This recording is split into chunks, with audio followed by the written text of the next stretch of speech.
ఈరోజు దేవుని వాగ్దానం ద్వితీయోపదేశకాండం 33వ అధ్యాయం 27వ వచనం. శాశ్వతుడైన దేవుడు నీకు నివాస స్థలం. శాశ్వతుడైన దేవుడు నీకు నివాస స్థలం. శాశ్వతుడైన దేవుడు నీకు నివాస స్థలము. నిత్యముగా నుండు బాహువులు నీ క్రింద నుండును. ఆయన నీ ఎదుట నుండి శత్రువును వెళ్ళగొట్టి నశింపజేయుమనెను. లేవి వంశపు వారైన అమ్రాము యోకెబెదులను దంపతులకు పుట్టిన 3వ సంతానమైన మోషే వ్రాసిన గ్రంథమిది.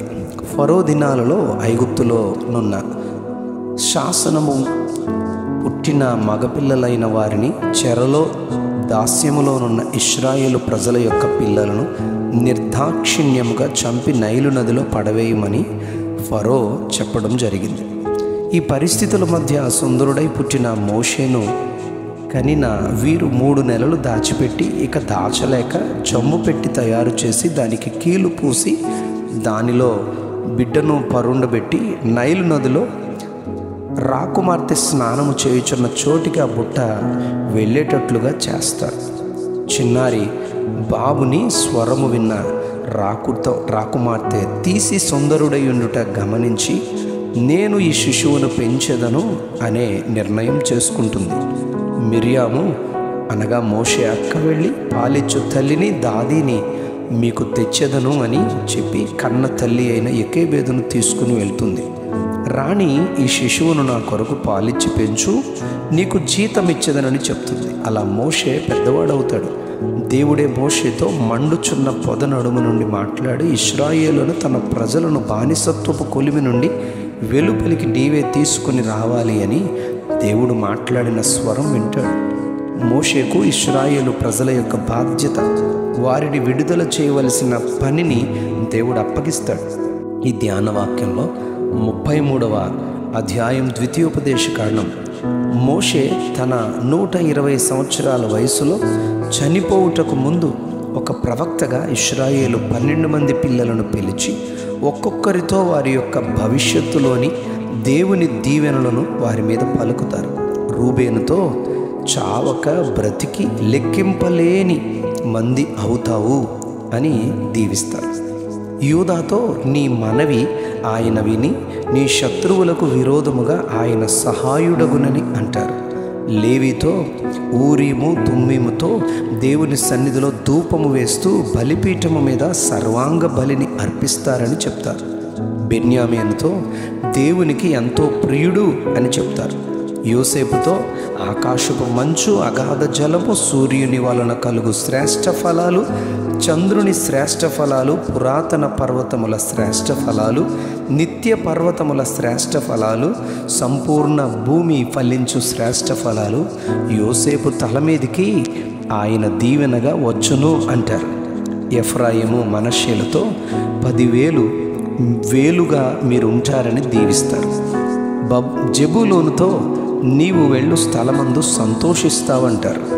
ఇశ్శాఖారుతో నీతి బలులు అర్పిస్తూ సముద్ర సమృద్ధి, ఇసుకలో దాచబడిన రహస్య ద్రవ్య సమృద్ధిని నివాసములో సంతోషిస్తావు అని అంటారు. గాదుతో నీ ద్వారా దేవుడు స్తుతింపబడతారని చెబుతారు. దానుతో నీవు సింహపు పిల్ల వంటి వాడవు అంటారు. ఆషేరుతో నీ సహోదరుల కంటే నీవు ఆశీర్వదింపబడతావు, దేవుని కటాక్షం నీ పైన ఎక్కువగా ఉంటుంది అని చెబుతారు.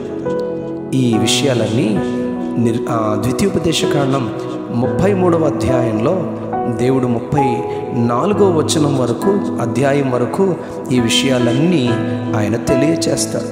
పిల్లలందరికీ ఇలా దీవించి తండ్రిగానున్న యాకోబును యెషూరును అని పిలిచి, నీ దేవుని పోలిన వాడెవడు?